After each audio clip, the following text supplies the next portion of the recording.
this. When you ask for an intro, so, I made an intro to a multi-billion-dollar global company, the CFO of that company.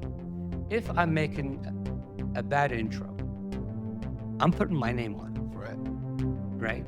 So you have to think about it. You have to think about when you ask for an intro, you really have to be very careful about what you're asking, because a lot of the intros, people put their name and reputation on these intros, right? And frankly, I want to make an intro that works. And honestly, and I want the people that I introduce to, I want them to know that the person I'm introducing to is a winner.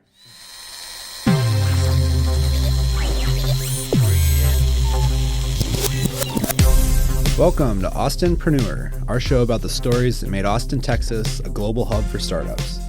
The show is produced by Capital Factory and hosted by me, Nick Spiller. As a reminder, by joining Capital Factory, you can plug into the ecosystem where the stories on this show were set. Learn more about us at capitalfactory.com.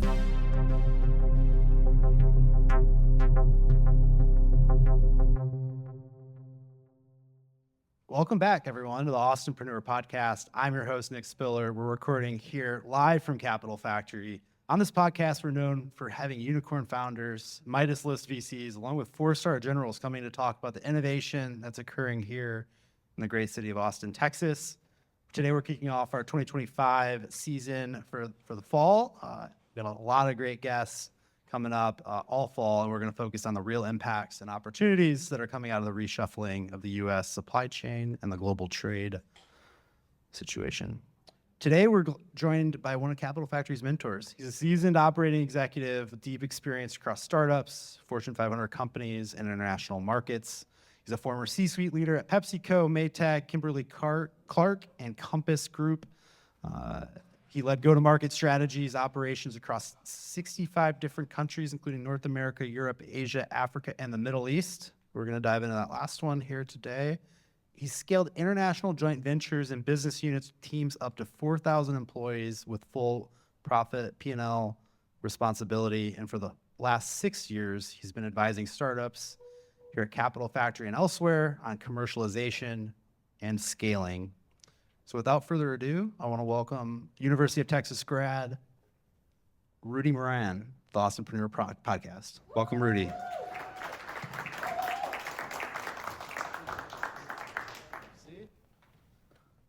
For those of you who've been here before, you know how it goes. You're the all access community here live. Listen to the chat. I'll ask questions for about 20, 30 minutes, and you'll have an opportunity to chat as well. So feel free to think of your questions, and you'll get a chance to ask them here then. That's sometimes the best piece. So Rudy, thanks for being here. Thank you. Aaron made me cry in the back with that introduction.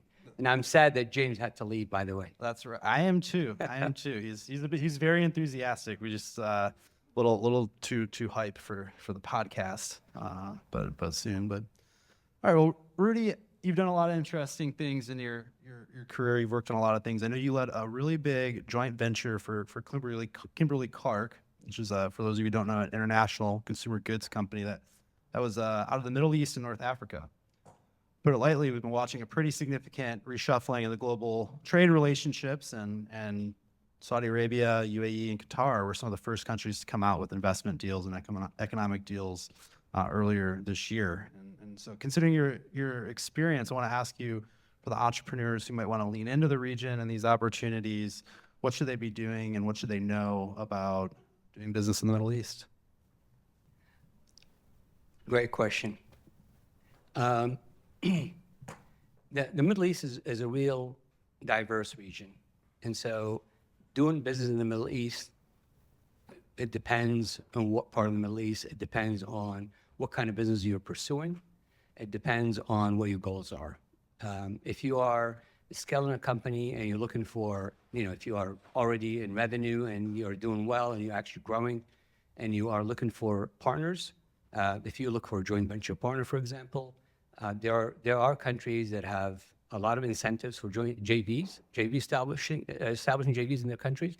And what they would do, they would also provide access to, some of their potential investors that might be interested. So they will make all the introductions. a lot of it depends on what your goals are first. So really, right now, the active countries in terms of investing in growth are primarily Saudi Arabia, UAE, and then followed by Qatar in that region. There is a lot of growth in Africa as well, but obviously, financially, they don't have the wherewithals to do what the Gulf region does. And when you're setting up a joint venture, it's between you and another company in Saudi Arabia or one of these countries. Is that right? Or is it, who are you joining up with? So I'll give you an example. If you are, let's say, producing, something in biotech, and you're interested in launching a business or doing business in the region, and if you look at the region today, right now, the country that is most active in investment is Saudi Arabia, right? UAE has been doing it for 20 some years.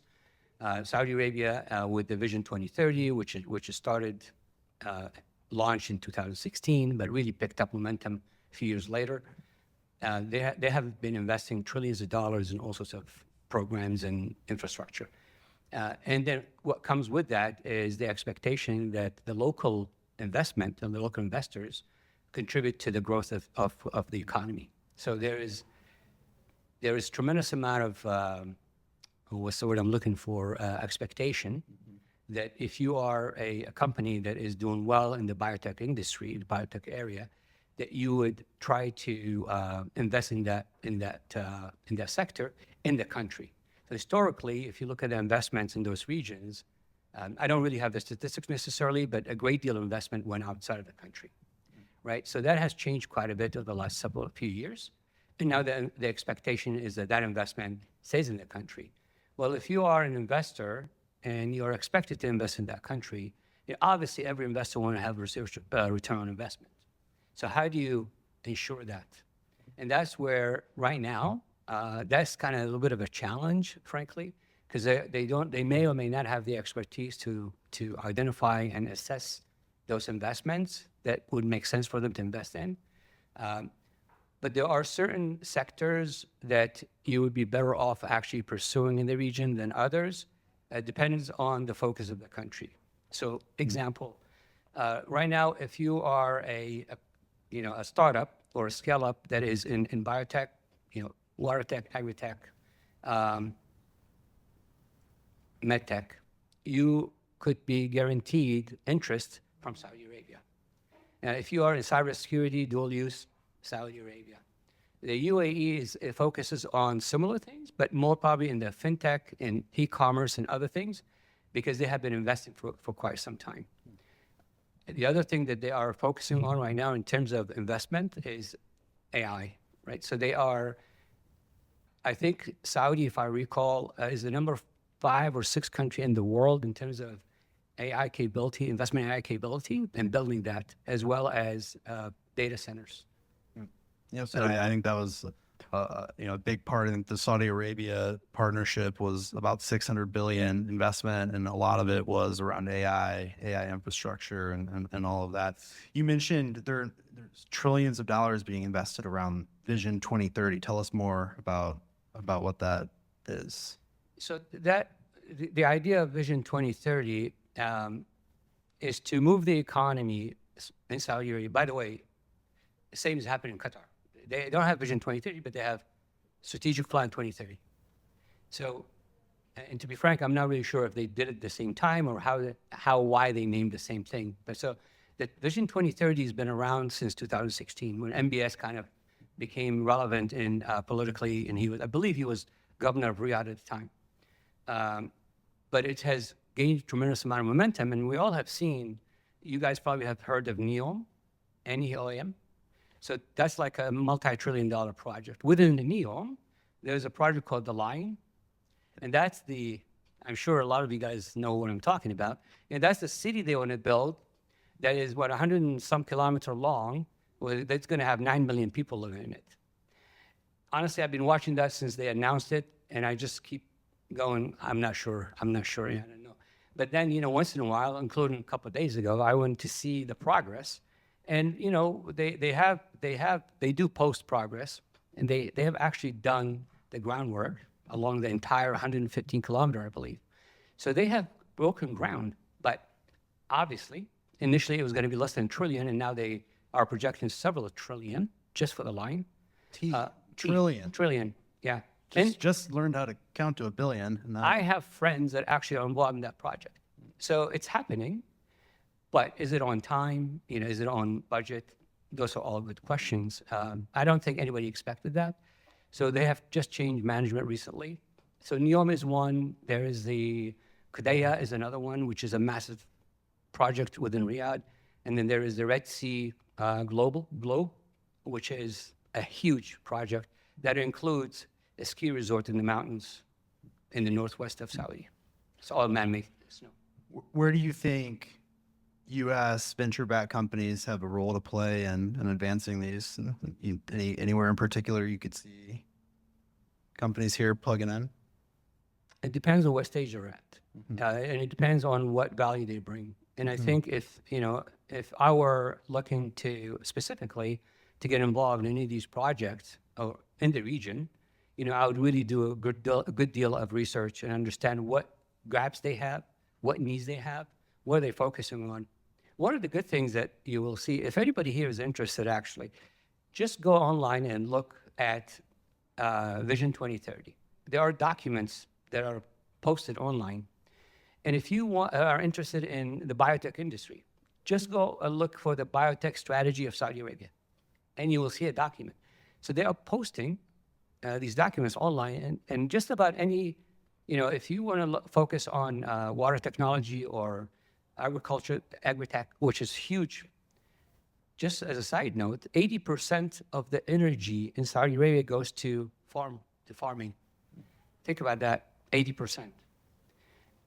And if I recall correctly, some years ago, something like 20 or 30% of oil production goes to air conditioning the entire country. So some massive numbers. And so there is really a need for technology to change that. And I'm going to go off a little bit here to add a little bit to what I'm saying. They have a university called KAUST. I'm sure you know, Luis, what I'm talking about. King Abdullah University of Science and Technology. Incredibly, and I've been there a couple of times, incredibly well funded. The president of the university is an American, Singaporean American professor, and they have a team of professors from across the globe, all very famous in their fields, and so they brought in this capability starting in 2011, and build this university on the Red Sea. That's basically a resort. It's a gorgeous place. Like I said, I've been lucky enough to go a couple of times to see it and see the progress they've made. And so they are trying to develop and promote technology within the country, and trying to develop and promote capability within the country, because they know that, I don't remember the exact numbers of people under 30. It's a massive percent of the country. So what does that mean? This is the employment age group, right? Yeah. And so the country continues to grow at a rapid speed. And so they have to start to rely on themselves. And that has been the main vision of 2030, is to really become an economy that's self-reliant and an economy that actually supports growth outside of the oil industry. Interesting. One thing that stood out to me is you mentioned a couple times both water technology and agriculture technology are two things you're interested in. I think for some reason those two sectors in particular don't get enough attention here in the U.S. And I've met entrepreneurs that have really interesting technologies, a lot of us do, in those two particular areas. And it's hard to get good traction. I think that might change very soon every time I go to the grocery store. But maybe somewhere to go check out if you're a water tech company or ag tech company. What are some of the challenges that you'll have to overcome if you're going to go partner in the Middle East? I see some faces here that understand the region. Welcome back. Haven't seen you in a while. They have a long-term view on the world. They really do. And so their investment and their outlook is long-term. So if you have to think about what that means, long-term means less risk. So less risk long term. They don't really get into deals and projects. So I was with PepsiCo for many years in the region, and our partners have been partners with it for 75 years. Our joint venture, Kimberly-Clark, is 78 years old now. That's how it is. They actually get into a relationship for long term, and they want to build a business. They want to create legacy. They want to keep it going. So that exit strategy that we have, that mindset we have here, does not necessarily exist over there. So they seem to want to build a business that's long term, that's sustainable. Is something that they can, and they yes, of course, financial returns and ROI and all that's important, but it's not number one priority for them. Exiting is not necessarily.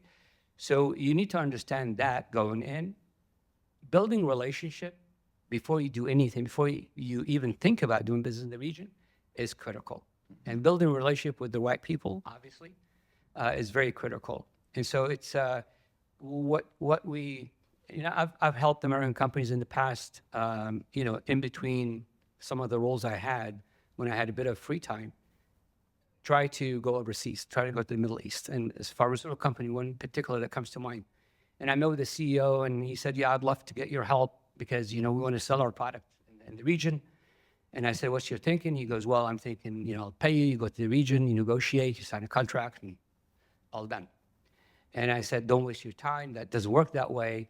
And I think he was flabbergasted when he learned that actually it would require 5 or 6 or 7 trips to, first you break bread, you resonate, you build a relationship, you gain some trust, you gain some more trust. And so it's a long-term process.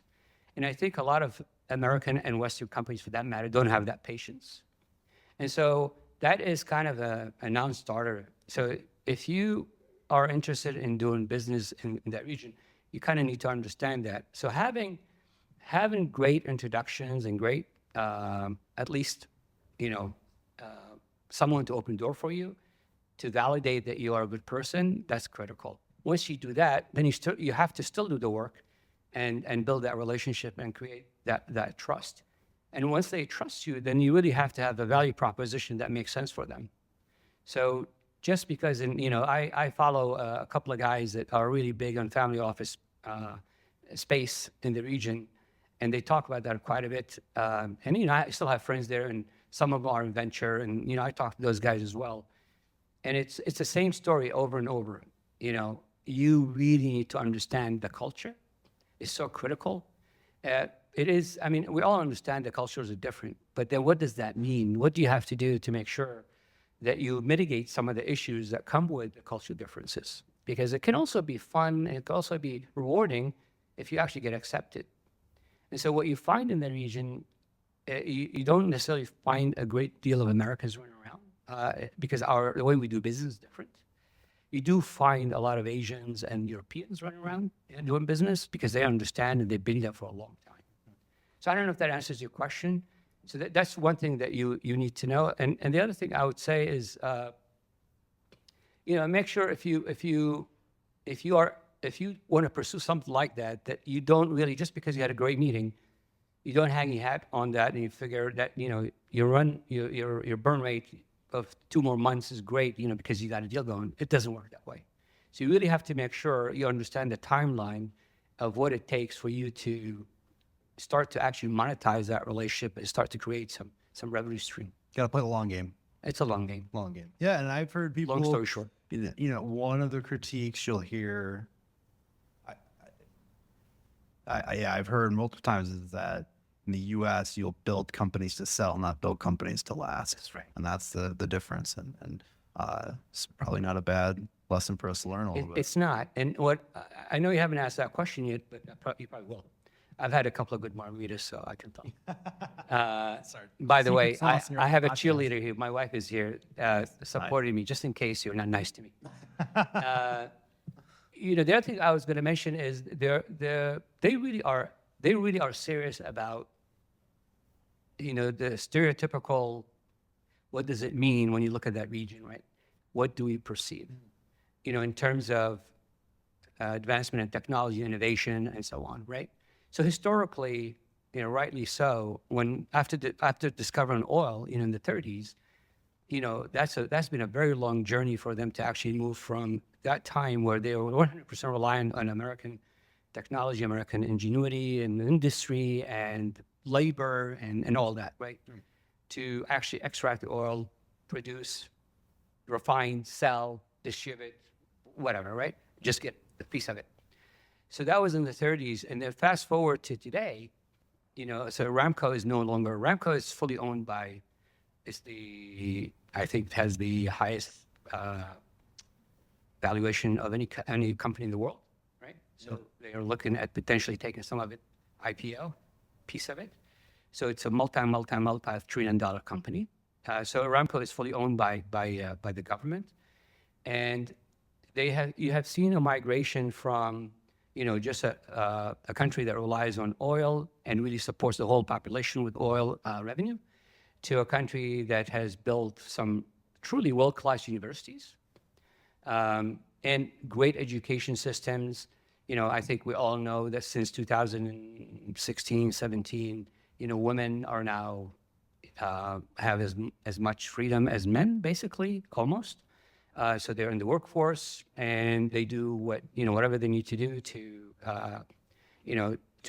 go about their day, driving, working, whatever.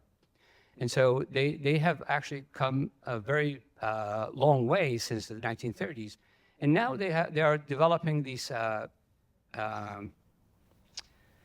structures and processes and places and systems within different ministries to support startups, scale-ups, new technology, innovation, and they have so many of them.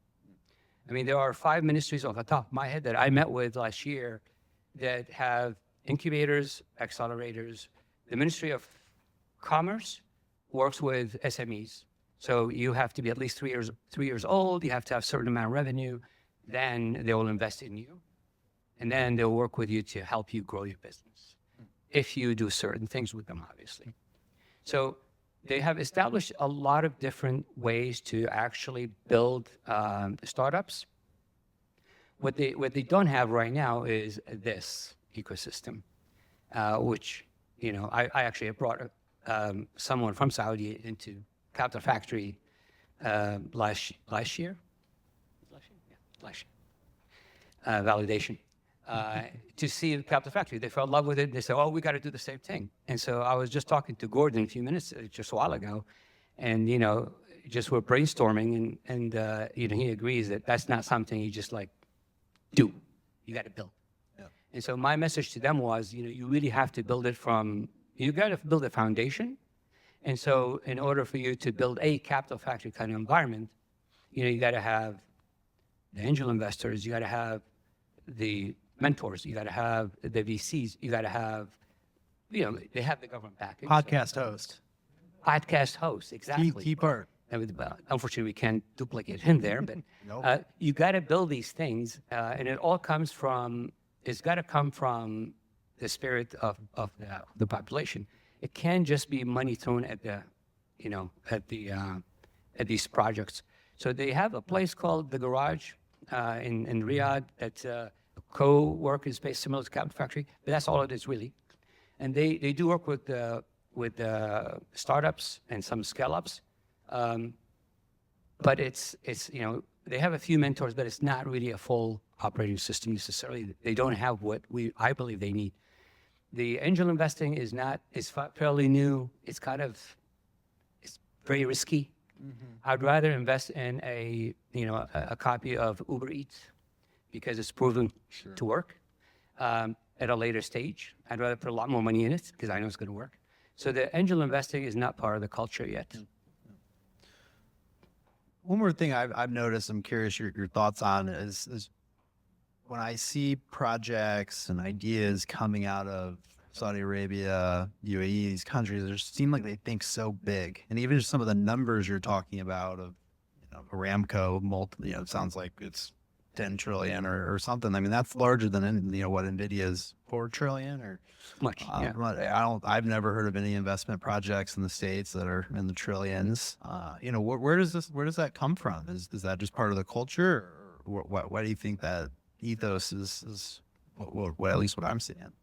You mean in terms of the ability to invest, or Yeah, just even like almost the audacity of saying, yeah, we're going to invest by 2030 for $2 trillion. We're going to build a 100-kilometer long building. That's amazing stuff in my mind. That's a great question. I did ask that question of a very highly placed official in government when I was there. And what he said to me was, he said, look, this whole vision is coming from MBS primarily, and he sees that they don't have 30 years to do this.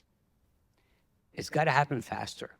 He also sees that, he saw that how things worked in the past, there was a lot of legacy and the way they do things, right? If they were to continue to do the same thing, they were not going to achieve the progress that he wanted to see. So he has some audacious plans, still does. And in order for them to actually make those plans come to fruition, they had to make a huge commitment, financial commitment to those plans. So, it's sort of like, so my wife and I lived in Dubai twice, a total of about 6.5 years or so. And we both watched how it went from the little Dubai to what it is today over the years. But that also was over a period of 20 years. 25, whatever. Saudis try and do that in a very much shorter time. And the way to do that, again, how do you do that? How do you change the massive congestion of traffic in Riyadh to, a Riyadh infrastructure that works? You got to build a lot of roads. You got to build these spaghetti highways over top of the city. You got to build underground. You got to do all sorts of things. Well, guess what? That takes a long time. And so what they do is they try to accelerate that by putting huge amount of investment and bringing in technology and the know-how to actually accelerate that.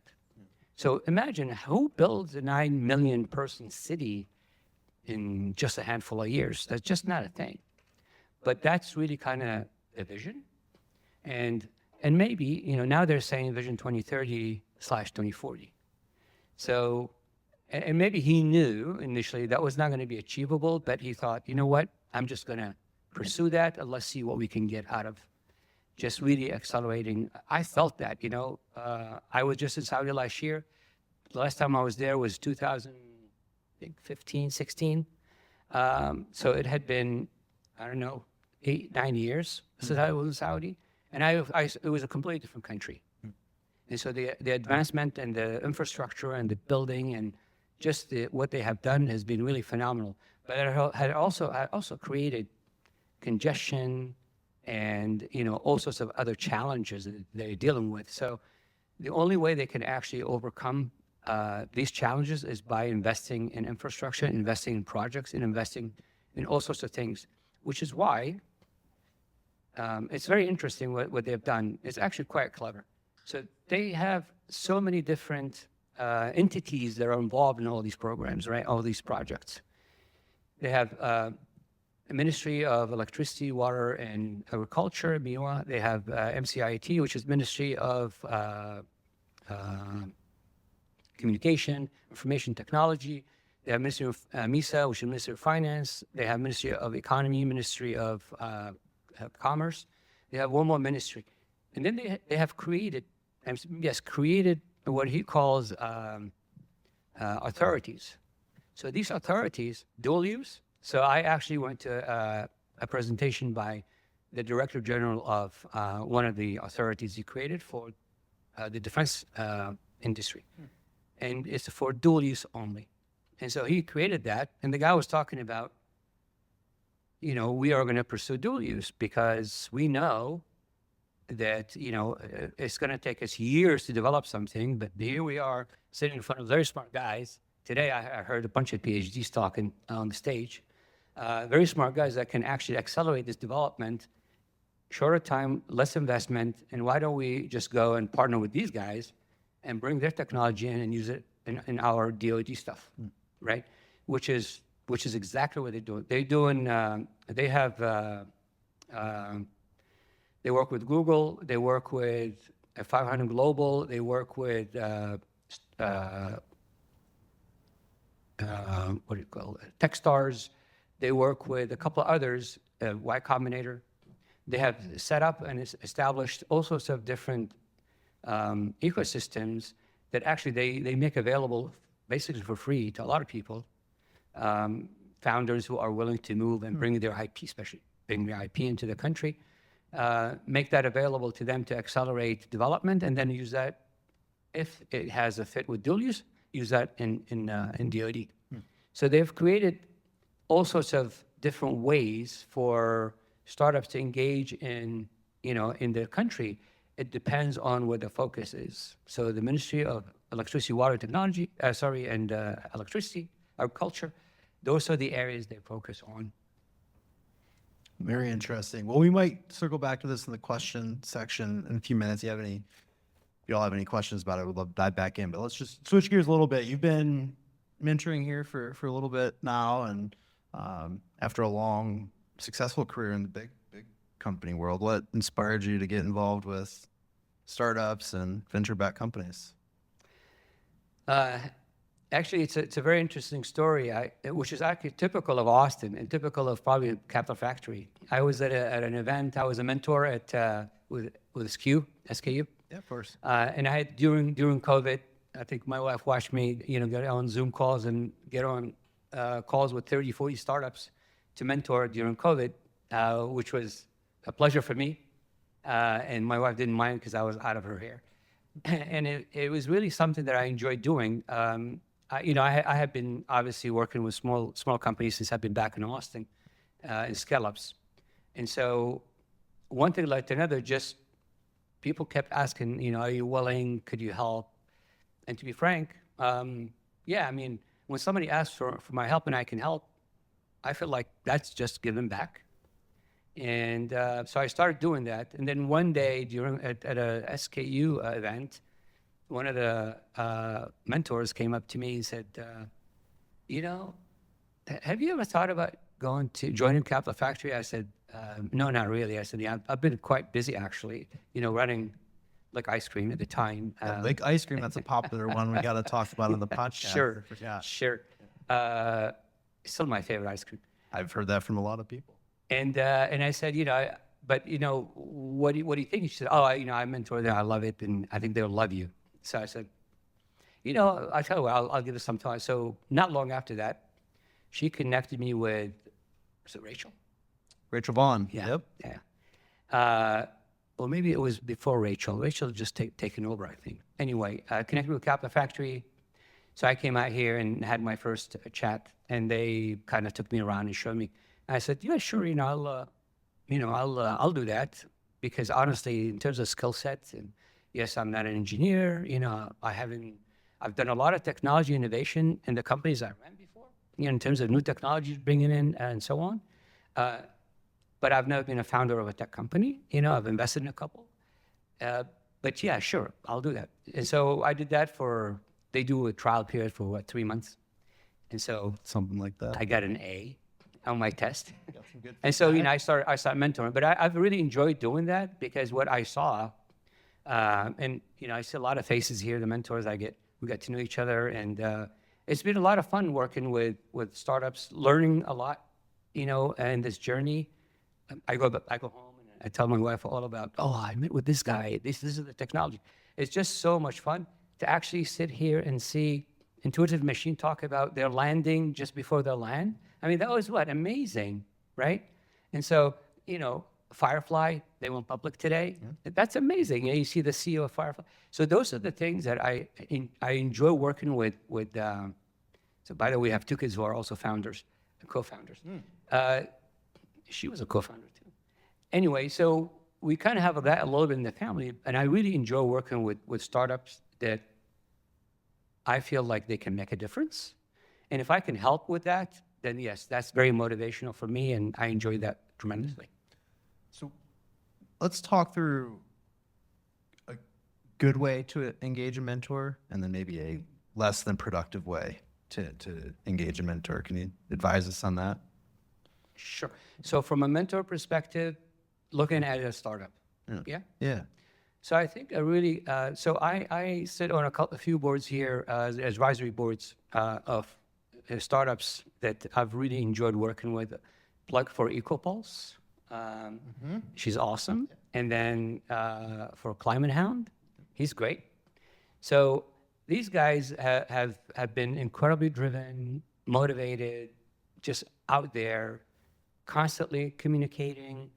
And frankly, sometimes they just over-communicate. I love that. I love hearing, she just sent me something last night saying, yay, we're now a portfolio company. And so, right? So that to me is like a huge successful story. She's doing a pilot with a couple of big enterprise companies, which I think is amazing. I get on calls with them as well, with her. And so what I'm saying to you is she has demonstrated to me that she's someone that I want to work with. So when somebody comes up to me and says, can you be an advisor? My question is, what does that mean? Well, let's get to know each other. If I can help, if it makes sense, if it's a good fit, if not, perhaps I can introduce somebody else. So it's really about getting along and understanding what their journey is. It's about working with somebody that is very dedicated, driven, just like all in, and somebody that truly communicates with you as often as possible, as necessary as possible. And somebody that has resonated with others that you hear about from other people. And so I like working with founders that kind of fit that mold. And of course, the fact that she's working in climate tech, something I appreciate, also helps, right?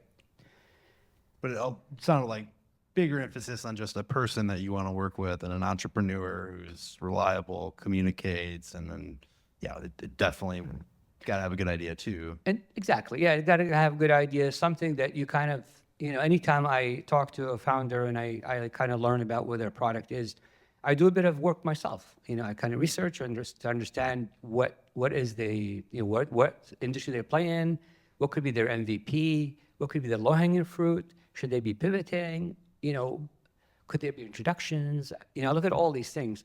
But I also only do that if I look at something that, obviously not every founder you meet, you say, oh, this is amazing, I'll invest in that, or, I can recommend that, right? I mean, I think that would be probably dishonest if I said that.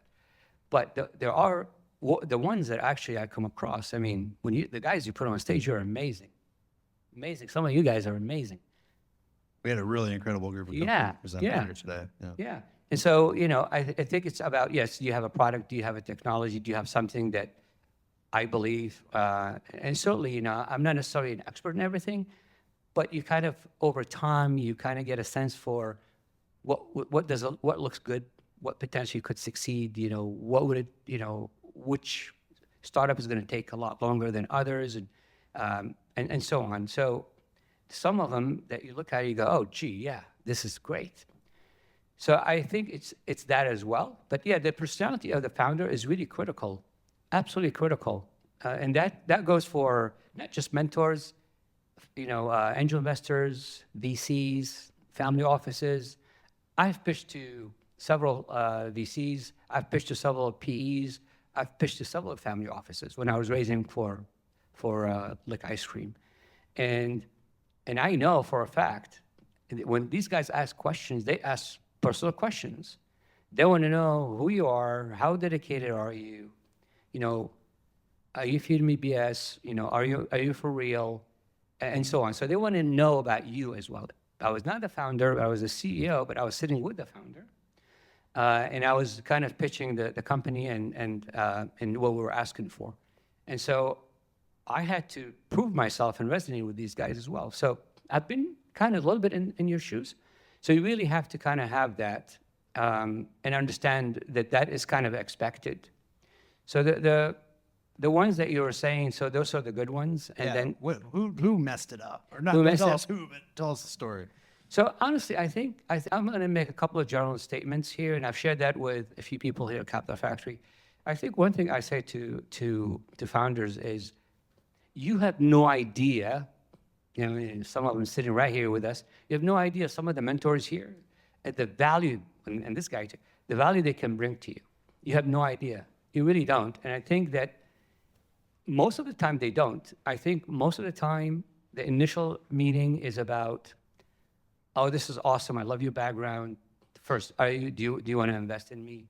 So if the answer is no, then can you introduce somebody that will invest in me? If the answer is no, then can you introduce me to an enterprise that I can sell my product right away? And the answer might be, I don't know, right? So I think it's more about, and this is Rudy's personal opinion, by the way. So for me personally, I will go all out and help you if you show me that, frankly, if you earn it, yeah? So if you build rapport, if you build that relationship, if you kind of, have a couple of meetings, 30 minutes introduction is not really a thing, right? That initial introduction, by the way, I'm talking about that. But I have probably, I'm not going to exaggerate to say 5 or 6 times out of 10, those founders that actually meet with me initially and want me to meet with them again, I say yes to. So I do say yes most of the time, and then we meet an hour or 2 or 3, oftentimes several times, to get to know them more, to see if I can help, to see if there is something we could do together, to see if I could make an intro. I have made a bunch of intros for startups here. Thank you. Yes, absolutely. But you know what? Think about this. When you ask for an intro, so, I made an intro to a multi-billion-dollar global company, the CFO of that company. And that's a friend of mine that I used to work with. If I'm making a bad intro, I'm putting my name on it. Right? So you have to think about it. You have to think about when you ask for an intro, you really have to be very careful about what you're asking. It doesn't mean you shouldn't ask. It just, to me, it's about when are you able to ask for an intro? When does it make sense to ask for an intro? And ask for, at some point, Rudy, if you have connection that makes sense based on the product I'm building, and you're willing to make that intro, what do I need to do to get there? Because a lot of the intros, people put their name and reputation on these intros, right? And frankly, I want to make an intro that works. And honestly, and I want the people that I introduce to, I want them to know that the person I'm introducing to is a winner. Mm-hmm. So the ones I've introduced, and maybe that's not an approach by every mentor, but that's my approach. I try to make my intros extremely valuable and hopefully successful. And so I'm kind of a little bit more calculating, maybe more assessment to make it. Hopefully that answers your question. No, it does. I mean, it's, you're not directly in most situations, as far as I know, financially involved in these Correct. companies. And so, you have a serious risk with these high profile relationships you have. And the reward is just feeling good about helping an entrepreneur, which is a reward, but it's you're not going to feel good if the entrepreneur botches it. And right. And they don't want to. And I think it could also be just, an unintended consequence of just the approach. Right. You just don't know. And I think that the other thing I would say is, be willing. I have a good friend of mine, he was a mentor. I asked him, I said, he's an angel investor. And I said, so let me ask you this. I'm not going to say his name. Let me ask you this. What is the first thing that you look for in a founder to invest in them? And he goes, Rudy, if they're not coachable, I'm out. So, right, Luis is nodding. Being coachable is really important, and take input to heart. And it doesn't mean you should act on everything a mentor tells you. Of course not. But be willing to take that input.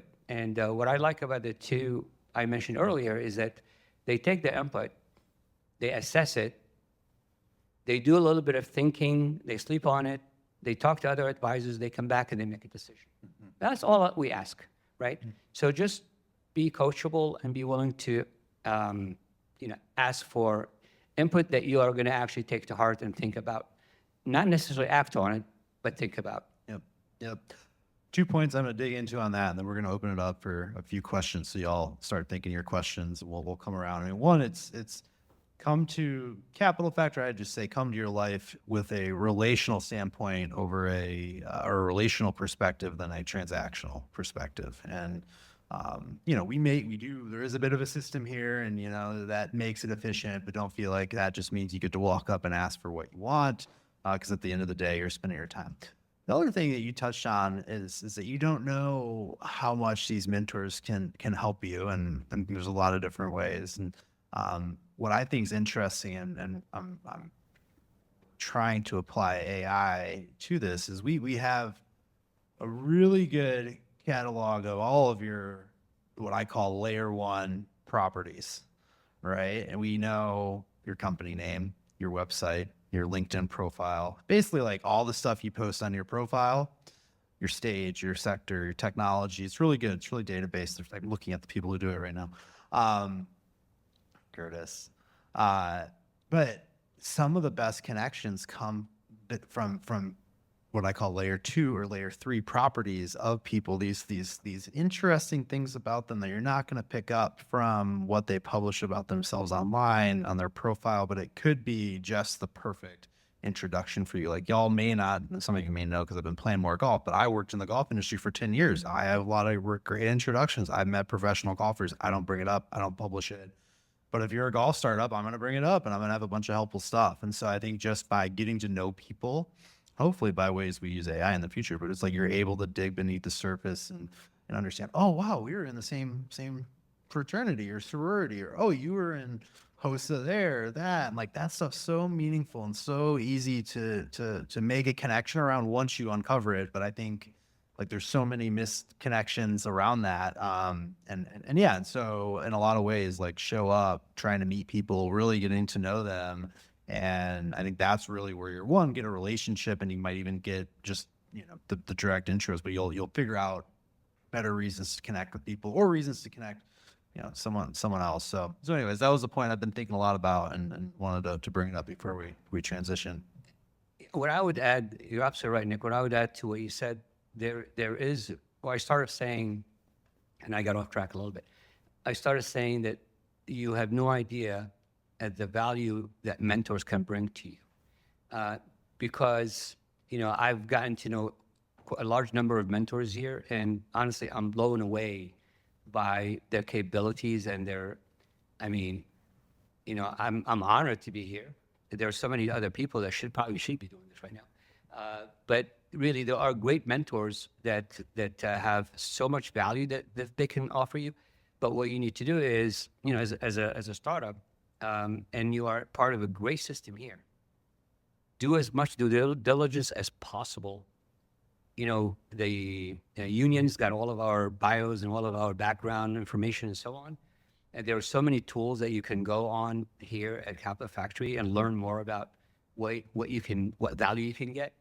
I mean, just so you know, a lot of us actually that do consulting outside, we charge an arm and a leg per hour. Yeah. So when you actually can spend an hour with mentors, not just one mentor, but several, and have a conversation, anything you want, is extremely valuable. And you multiply that many, many times over a period of a month or two or three, and you can imagine what that adds up to. So I encourage you to actually do that. I have actually sent several startups that have joined Capital Factory and or been here a while to several mentors inside Capital Factory. I've said, you should talk to this guy, you should talk to that guy, you should talk to this lady, you should talk to this mentor or that mentor, because I know they can actually get a tremendous amount of value. So you have the data, and all of you guys are smart.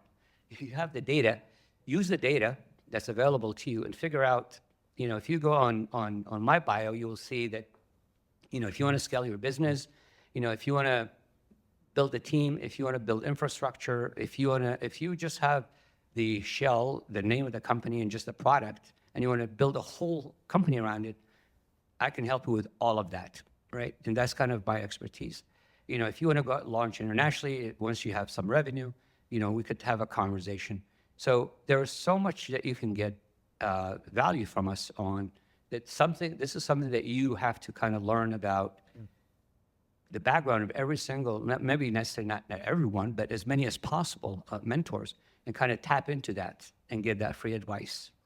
So that's really what, and I talk to a lot of mentors, and they have the same perspective and feeling about this, because they feel that, they meet with someone for 30 minutes. And by the way, one thing I'm going to tell you is don't be shy. When first time you meet with a mentor, that you're 30 minutes to a half hour, don't be shy to ask, are you willing to actually spend some more time with me? Can we set up time outside of these office hours? So, like I said, honestly, I don't remember turning anybody down that says that to me, because I know we had a good conversation. And I know that person felt, boy, if I had a little bit more time with Rudy, and so on. Just a couple of days ago, somebody reached out to me and said, I'm so sorry I missed your office hour. Is there any way you can see me this month before September? So, yeah, I mean, just don't be shy, reach out and ask for, help where a mentor can help, in the area of their expertise. Awesome. Who has a question for Rudy? Jonathan. Hey, Rudy, thank you for being here today. It's really insightful and actually very interesting conversation. I have two very contrasting questions. First, for my buddy Wynn, he wants to learn more about Lick ice cream and what that was about. And the second one, contrasting, going back to the Middle East, one of the areas I focus a lot on is defense tech. And we have a lot of companies that get offers from Middle Eastern investment funds, specifically from Saudi and the UAE. And understanding the history of the U.S. and the Middle East, very tumultuous history, how do you view investments in that space from that region? Do you think it's sometimes a good idea, sometimes iffy? How would you advise a defense tech company going into that scenario, understanding the cultural dynamics between that? You can start with the Lick ice cream. That's an easier question. The Lick ice cream? Yeah. What would you like to know? Which flavor I like? No, just the story. It sounded like you were involved with the company. Yeah, I was the CEO of Lick. Oh, man. Well, tell us a little bit of that background. Sorry, I should have known. He didn't ask. I went the I know, other I direction thought on it this was one. expand I went the other direction on this one. So Lick ice cream started, I believe, in 2011 by a couple of founders. One was a designer / architect, and the other was a culinary guy. So they got together and started Lick here in Austin. And really the idea was they wanted to create a product that was truly, and not BS, truly clean 100%. Everything that went into the product nothing was bad for you. There was no preservatives. Everything was organic. Everything was made in-house, including what we call inclusions. So the chocolate, the marshmallow, everything that went into the product to give the flavor was made in-house. So a peach ice cream, we would reduce the peach, and we would mix that with the ice cream to make peach ice cream. Fresh peaches from Fredericksburg. And we got them every day. And so it was a product that was made, literally still is.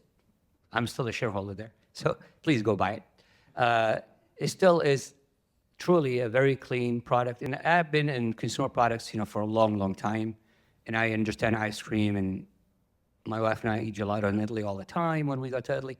And so I appreciate good product. And so once I kind of learned about, what was all about, I was initially asked to be advisor to the founders in terms of help them scale the business, because they had 4, 5 stores, and they wanted to go national, and they wanted to do other things, but they didn't have the expertise. So once they got an initial investment from a couple of family offices, the investors asked me to join as a CEO. And so we started to scale the business. And part of scaling a business, which was kind of interesting, scaling a business that is so incredibly pure, because it's all farm to table, right? It's farm to scoop, we used to say. It's really difficult when you're selling that business in Wisconsin or New York or California. So, that was one of our biggest challenges. So we had to, part of the reason why I was trying to raise funds is to actually bring that investment in order for us to duplicate the production facilities in different parts of the country. So the timing wasn't exactly right at the time. We continued to grow. Right now, they're getting ready to open their 10th location. And, there's a bunch of e-commerce, retail, central market, H-E-B, Whole Foods, and so on. So it's still growing, but not at the rapid pace that we wanted. So I ran it for 2.5 years, and the product really never compromised the quality. One of the things I did was, For about a year, I negotiated a co-packing contract, but they had to take our ingredients, they had to take our process, they had to take our, they had the farm that was a grass-fed farm next door to them, which was perfect. And so I created the ability to get co-packing done once we were able to launch nationally. So that's, I don't know if that answers your question. And so it is truly a very, very pure, clean product that is still it's probably our favorites. What cities are the 10 locations in? So we have 3 in Austin. We have 3 in San Antonio, 1 in College Station, and 3 in Houston. Nice. Across Texas. Yeah. Excellent. Central Texas. Central Texas. Houston's the best city. Just gonna put that in the podcast as always. Oh, I know you were going to say that. Sorry, so you were talking about dual use? Yeah, so Right. the other, it might not be dual use specifically. It could be any company that we see a number of investment firms coming from the region to try to invest in different technologies. Yeah. And I mean, obviously, it looks like the administration is trying to deepen ties with the region, but the history is tumultuous, right? So, how would you advise a company doing diligence on those funds, and if it's even worth taking the investment? You know, funds that want to invest in our kind of defense technology, that's such an expertise, that special expertise. Probably the cyber guys would be more able to answer. Well, I will tell you this: they are very, very interested in our technology here. You know, so I happened to attend a defense show when I was there last year, and they are very interested. But they know that outside of Australia, UK, I'm not sure in Israel, I believe, you know, we can't really necessarily freely do business in technologies that, by the way, that are sold to our government here. I don't really know the intricacies and the nuances of a technology that has not been necessarily sold to our DoD, and it's in the initial stage, and then a fund from Saudi gets interested. I don't really know exactly how to go about that. So suffice it to say, there is a process within the government. It's all acronyms. I can't remember any of them.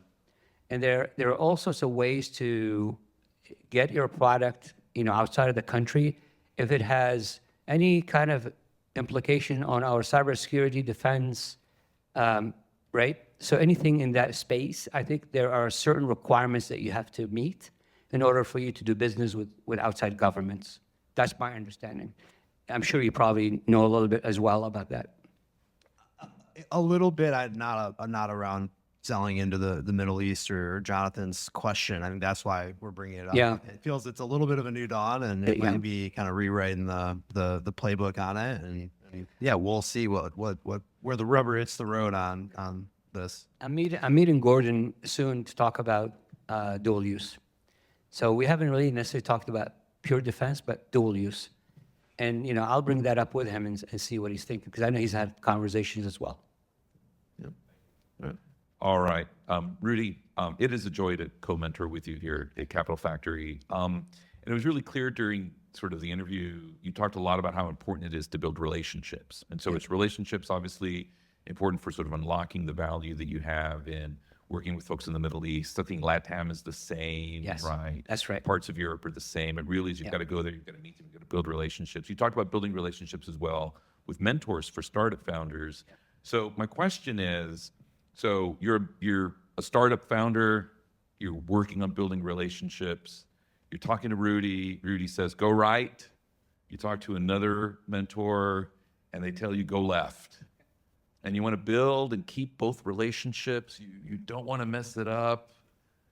How do mentees navigate that conflicting advice from two different mentors?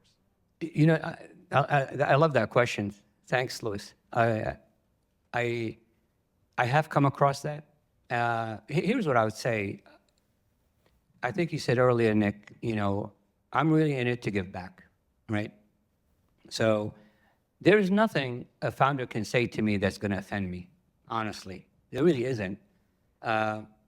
When I give advice, I always, by the way, preface it by saying, so I'm going to give you my advice based on, you know, this experience and based on the fact that I've done this in this role, here or there, or based on, I've had similar conversation with 3 other founders that have taken this advice and have actually acted on it and saw good results, right? So that's kind of the position I always preface, when I give my advice, I always preface it by, this is Rudy's advice, right? So if they go to another founder, and let's say that founder has much more in-depth experience in that topic, and they give their input with a lot more, let's say, technical input that makes sense, and they come back to me and they say, well, I heard something. I'm very open to that idea that, look, what I said to you, perhaps then it doesn't apply. Maybe in this case, you should take their advice because it makes a lot more sense. Or I would also say, I always encourage them and say, look, let's have this conversation, but I'm going to encourage you to have the same conversation with at least 3 or 4 more mentors and see what they say. Because, I may be off. I do say that, honestly. And so I think most mentors actually, I do believe most mentors kind of feel this way. The founders just have to be honest and about, how they feel about advice, input, guidance, whatever. If they see a little bit of issue with, taking that to heart, then I would encourage them to have the conversation again with the founder or the mentors and say, obviously without offending anybody, just say, look, here's new input. What do you think? I don't know if that makes sense. Yeah. Well, that is unfortunately all the time we have for tonight. So please join me in thanking Rudy Mirran for coming on the Awesompreneur podcast. Thank you.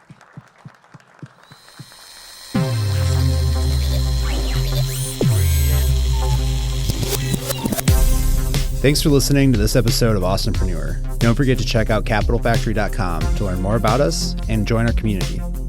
If you have thoughts about the show or ideas on how we can work together, reach out to me directly via email, nickspiller@capitalfactory.com. Shout out to the Capital Factory Dream Team for making this podcast possible, and special thanks to Aaron Handworker, who masterfully recorded and edited the show. Come back next week for a whole new episode.